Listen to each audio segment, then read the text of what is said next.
রাজ্যের প্রশাসনিক প্রধান বনাম কেন্দ্রের তদন্তকারী সংস্থা, কে ঠিক কে ভুল? দুপক্ষই কিন্তু সংবিধানের ওই আইনি কাঠামোটার চৌহদ্দির মধ্যে কাজ করার কথা। আবার দুপক্ষই পৌঁছে গেছেন এই মুহূর্তে হাইকোর্টে আইনি প্রতিকার চাইতে।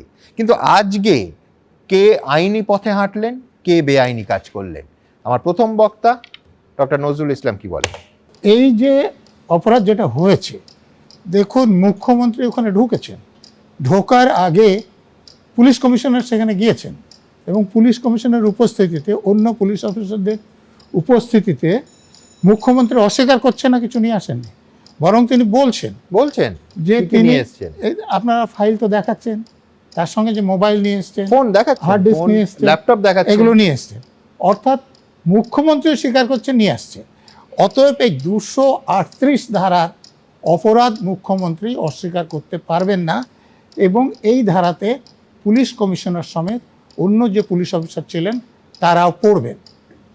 কিছু ফাইল নিয়ে একটি গাড়িতে এসে তাকে পরিচয় জিজ্ঞাসা করলে তিনি কিছু বলছেন না, কিন্তু ইডির লোকেরা বলছেন যে তারা পুলিশের লোক।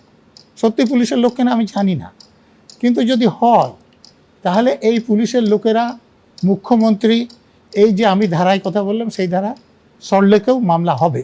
আমি যদি একটা জায়গায় রেড করি, সেখানে আমার অনুমতি ছাড়া কেউ ঢুকতে পারবে না, আর আমার অনুমতি ছাড়া কেউ কিছু নিতে পারবে না।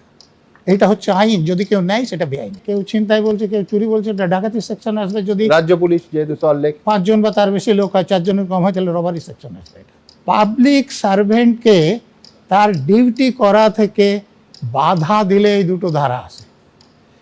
গ্রিভান্স হার্ট হলে একটা ধারা হবে, গ্রিভান্স হার্ট না হলে অন্য ধারাটা হবে। অতএব পাবলিক সার্ভেন্টকে যে ডিটার করা হয়েছে এটাও কগনিজেবল নন ভেলেবল অফেন্স। এই ধারা থেকেও মাননীয় মুখ্যমন্ত্রী এবং পুলিশের অফিসাররা, এখানে যেমন কমিশনার গিয়েছিলেন, ওখানে ডিজিকে আপনারা দেখাচ্ছেন, ডিজি থেকে আরম্ভ করে পুলিশের যে লোকার আছে তাদের বিরুদ্ধে এই মামলা হবে।